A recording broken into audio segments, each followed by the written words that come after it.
and they'll bring up this doctrine, like they'll say, hey, you're not qualified to preach, you're white, and so that doesn't qualify you. You're a dog, you're a liar. I've even talked about, I know Yeshua HaMashiach was not a white-haired or a white-skinned, blue-eyed, long blonde-haired European. Right? You've been lied to. And again, that goes right along with what the Europeans did, just like the Black Hebrew Israelite movement today, the one that is a doctrine of division today. They try to make everyone Israelites of being black in the Bible, the same way the Europeans did when they brought their doctrine in. They said everybody has to be white.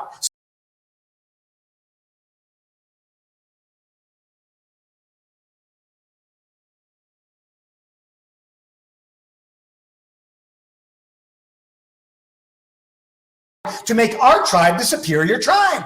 So we got to have a secret codes. We got to have secret names to call out in the name of the Messiah, when almost everybody on the other side of this camera came to Yeshua HaMashiach through the name Jesus Christ. Well, now that's not the proper name. It's Yahushai, it's Yeshua, it's Yahoshua. It's all these different things. Yeshua, to make our tribe the superior tribe.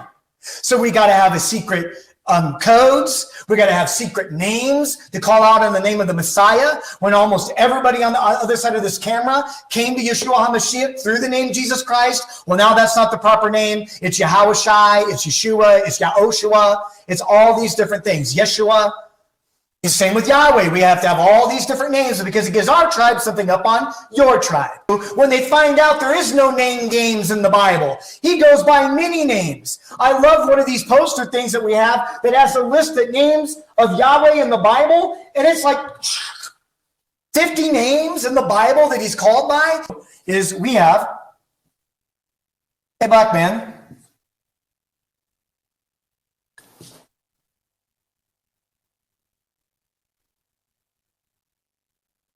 Hebrew man, okay, with a black marker. I'll make over here, see how much room I got on this deal. And I'm going to make a, like this. This is a, we'll say foreign.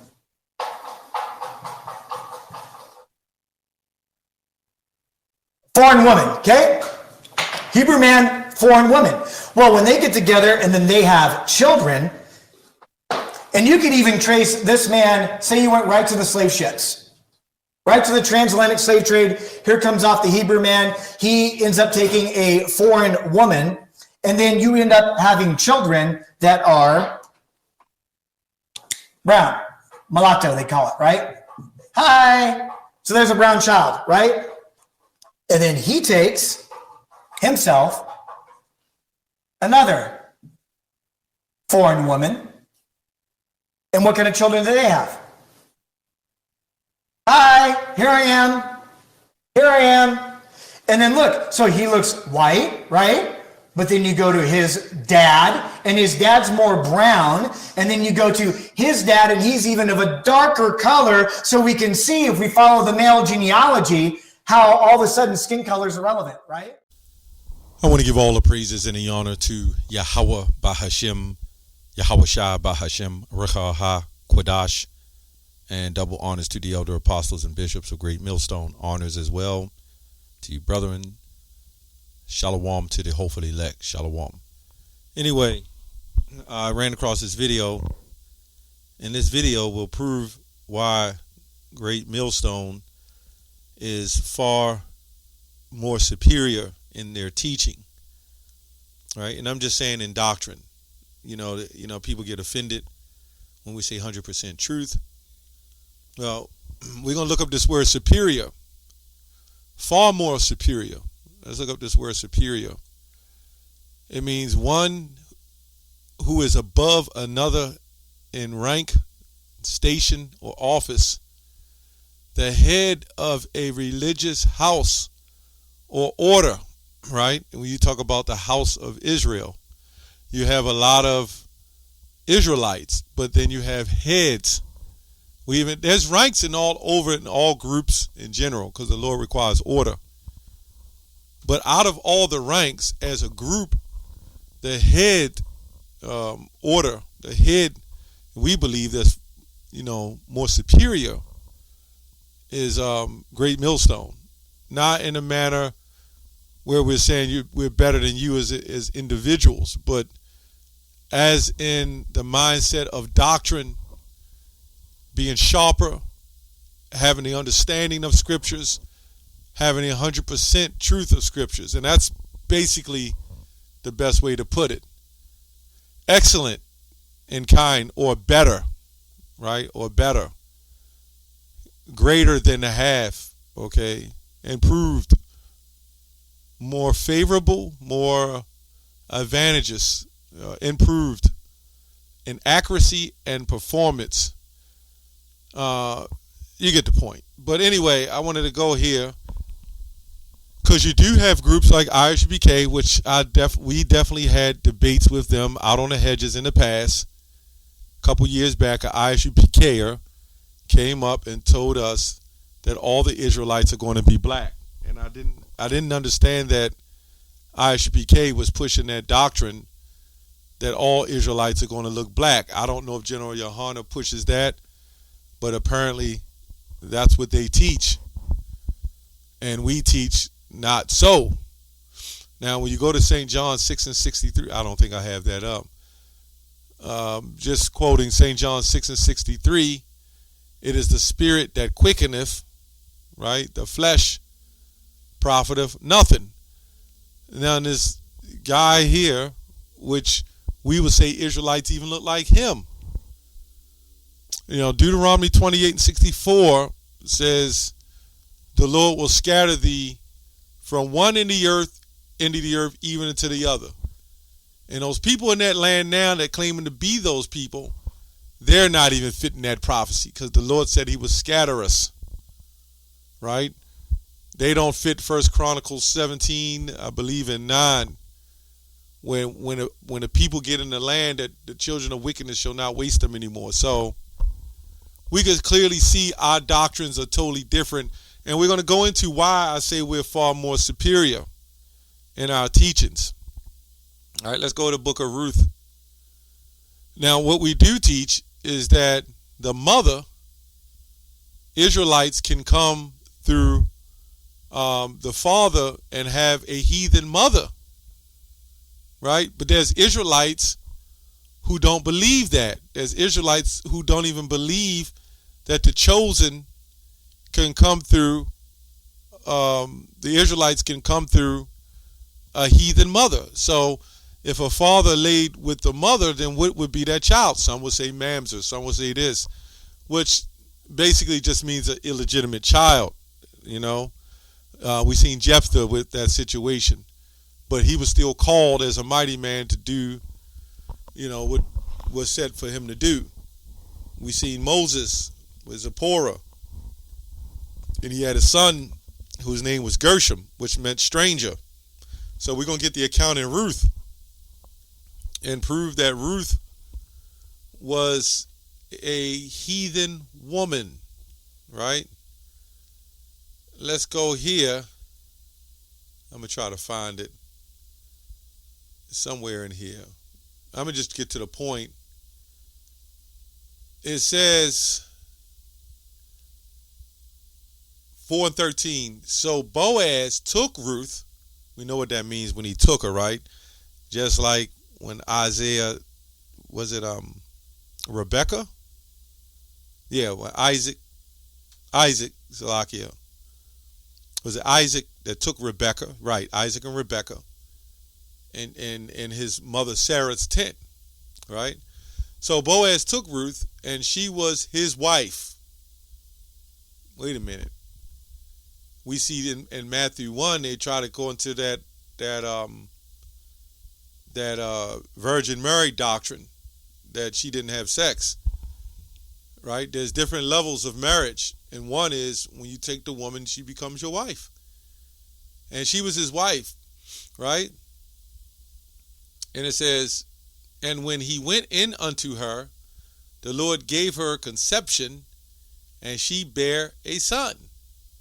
And the woman said unto Naomi, blessed be the Lord, which hath not left thee this day without a kinsman. Now you go into the precepts of this, it goes back to Rachel, Leah, Bilhah, right? That this name may be famous in Israel, and he shall be unto thee a restorer of thy life, and a nourisher to thine old age, for thy daughter-in-law, which loveth thee, which is better to thee than 7 sons have borne him. And Naomi took the child and laid it in her bosom, and became to nurse it. So this is how we know Ruth was a heathen. Because if this wasn't the case, Ruth would have kept that child of her own and did what she did, because that would have been customary to do so. Ruth was just a surrogate mother, and the book probably could have been named the Book of Boaz. And the woman and her neighbors gave it a name, saying, there is a son born of Naomi. They called his name Obed, the father of Jesse and the father of David. So we could clearly see that going even to sexist, right, it's not even really about so much the mother, although the mother plays a factor. We're not saying that. But a man can lay with different women and still bring out his lineage. This also goes, and this is what I'm making in the argument in the beginning, when he was talking about the heathens or whatever. And this also proves that heathens can play a role, they can play a part. I was just reading in the stories of Chronicles, right, which goes into the other history of how, was it David, who had took heathens, might have been Moab or Syria, I can't remember, or Ammon, or something like that, and they fell to war, and they followed him. I think it was Syria, the Syrians, and they followed him, right? And they followed him, and you know, when we get nations under us, they're going to have to follow the orders and the laws. This proves that those people in the land ain't the people of God. Now, how we fought more superior? What this man just said about the Father, which he may have learned from us, I'm not sure. And how he said the Father, and if the Father messed with a heathen nation, could be white, could be another nation. That's another thing. You know, you have so much mixing up that how you know the woman that's so-called brown skin ain't a heathen, that she ain't a Cushite or a Hamite or something else. Right? So if a man lies with a white woman and that baby comes out, and this is a scenario I've always taught, always said, like a Blake Griffin, right? And then he's brown and then he marries a white woman like a Blake Griffin. Now what is that baby? That baby would be a very white complected baby with blonde hair, blue eyes, possibly, or brown hair and brown eyes. I don't know. He would look like a Keanu Reeves, even. Does that mean that child is not an Israelite? No, that child is still an Israelite. The reason why Jake has a problem, because his carnal mind is so caught up in the fight, in the struggle against black and white, they can't see it's about nationality. As we say, St. John 6:63 is the spirit that quickeneth, the flesh profiteth nothing. You know? This guy, I can't remember everything he said, but he said there was kings that was favored, and which is true, but he doesn't know that you had other kings ruling other countries, right? Even in Syria, even in Edom, you had other kings, and this is why when you see Jephunneh, the Kenizzite, the son of Caleb, he would call himself a Kenizzite. We see this several times. You see this in with one of the 12s, Simon the Zealot, Canaanite, or whatever you want to call him. Whenever they lived in those border lands or the garrisons of that land, they would consider themselves of that land, right? So like Rome had garrisons set up, embassies or whatever, you would live in Rome and you would call yourself a Roman. this is what people can't get. That's the mystery, right? Daniel 12:10 says, many shall be purified and made white, but the wickedly shall do wickedly, and none of the wicked shall understand. So we go here to, let me see if I can go here, to Acts 3:25, which is a precept of Genesis 12:3. When Abraham's seed shall all the families of the earth be blessed. We see Paul quotes this same thing, ye are the children of the prophets, and of the covenant which Yahweh made with our fathers, saying unto Abraham, and in thy seed shall all the kindreds of the earth be blessed. When this place get under order, the earth will be at rest, even including the heathen nations. But let's look up this word kindreds, right? Let's look up this word kindred. So all the kindreds of the earth be blessed. G3965 looks like. Lineage running back to some progenitor ancestry, a group of families, all those who is given people lay claim to a common origin, the Israelites, which distributed, right, into 12 tribes, which means they're the nations, descended from the 12 sons of Jacob. So these are nations. This is why I say go teach all nations. This is why. We can see this in Revelation 7 and 9 as well. All nations, kindreds, peoples, and tongues, right? These were divided into families, right? Which were divided into houses. Let me read that again. This is for kindred. The Israelites was distributed into 12 tribes, descending from the 12 sons of Jacob, which were divided into families because we were scattered, right? We're scattered from the globes, from one end of the globe to the other, which were divided into houses, and a family, a wider sense, a nation of people. So we understand that this word kindred can mean several things, right? But you see lineage running back to some progenitor, right? Let's look up the word progenitor. It goes to progeny, I'm sure, in there. When you go into the etymology, as far as I can remember. It says an ancestry of a direct line, a biological ancestral form. And that's the key. They never said black. They never said white, right?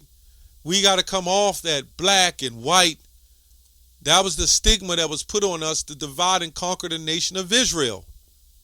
And it worked. While the people that took our identity stood on the side, kept their so-called bloodline, at least at the top end. Now the other ones just roaming around in there. So they can look like the people of God, the people of the Most High. This is why GMS, Great Millstone, is a far more superior in the doctrine than these other Israelite groups. That's all I have on that. Shalom.